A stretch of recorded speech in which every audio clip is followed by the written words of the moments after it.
first time I even heard about Mako shark fishing and that it can be done, especially on a fly rod, kind of blew my mind.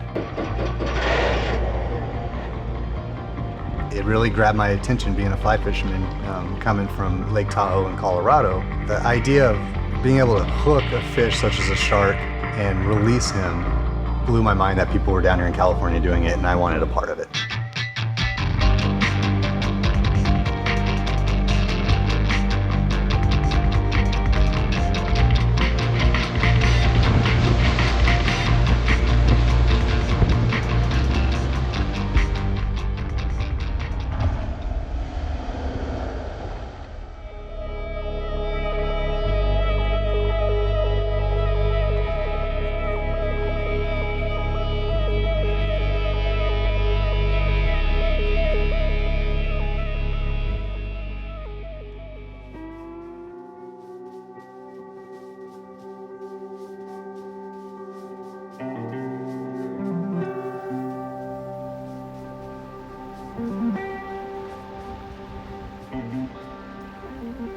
The flies we use for Mako fishing, it's a bait fish imitation. It's not really resembling much like you would see on a lot of the saltwater flies, but just big, bulky, something to get their attention.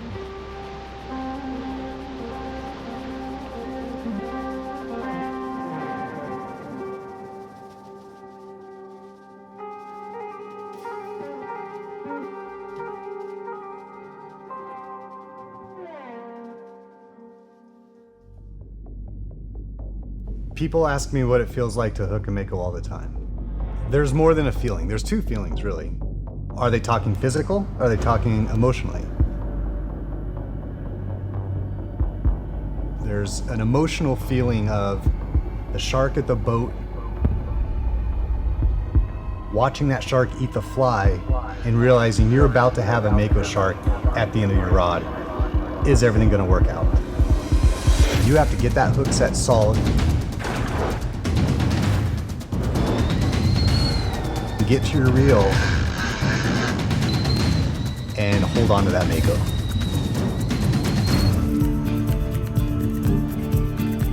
There's times you have to pull on these fish so hard that it takes a lot out of you.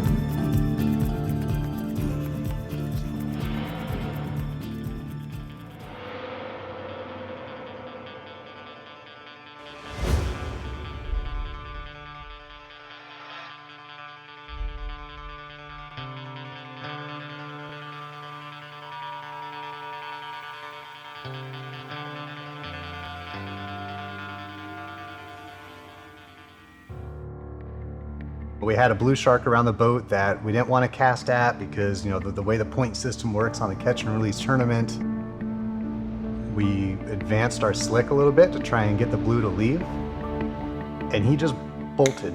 All of a sudden we're watching him off the back of the boat and bam, he's gone. As he left, we all felt, or I know I felt, that we had a big shark coming into the slick. Before I could even think past that, I turn, I look behind the boat, and I see the shark. 800 pounds, 10 foot long. It was breathtaking. And we debated, should we hook this shark or not? Of course, in my mind, I'm thinking, this is a fish of a lifetime. You know, tournament rules are out the door, let's just get this thing hooked. While I'm thinking that, I look back at my buddy Alex, and he's already got a fly laying over the shark. He's stripping it in front of his face right next to the boat. Oh my God. This Mako, not a great white, right? I don't. Holy shit! When he would go back and do his big looping circles and come back in the slick, I knew that's when we were gonna get him. The fly's in his mouth, we get a hook set, we get the line tight. That's when all hell broke loose.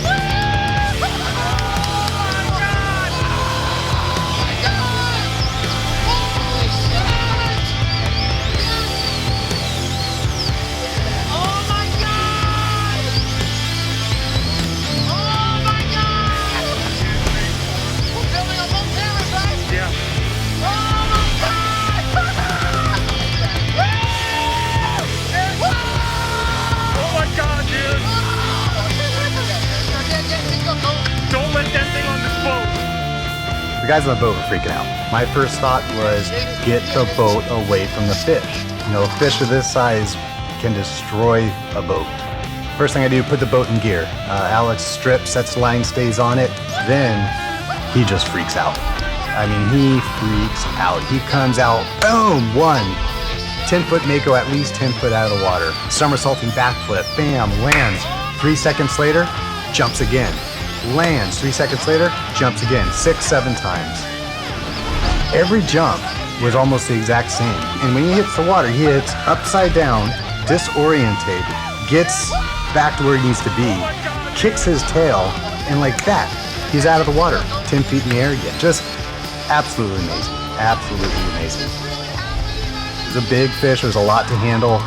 It seemed like 2 seconds, you know, that maybe 3 minutes of it, but we handled it. You know, we kept him hooked.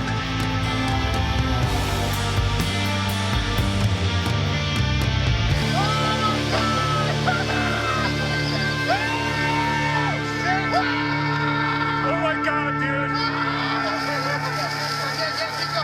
Don't let that thing on this boat.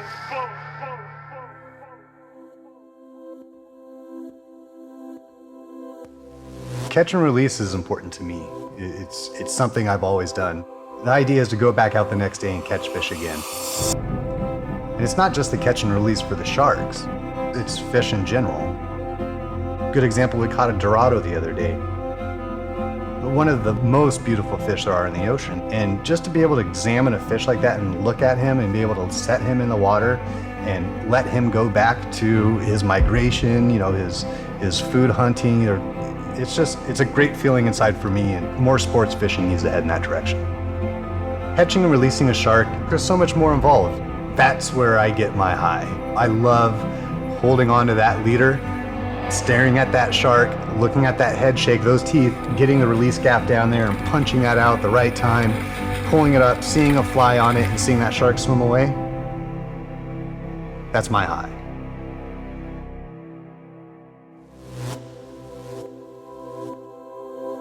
I'm catching Mako on a fly rod because it's all you. It's not just a 100-pound line trolling, having a shark eat it, and reeling him in as hard as you can. It's you against the shark. They're magnificent sports fish. I can't think of a fish that gets any better than a fish that runs and can burst up to 35 miles an hour, can leap out of the water 10 feet in the air doing flips and do it multiple times. That's why I fly fish for Mako. Let's sports fish it, let's catch it, let's release it, let's catch these shark again.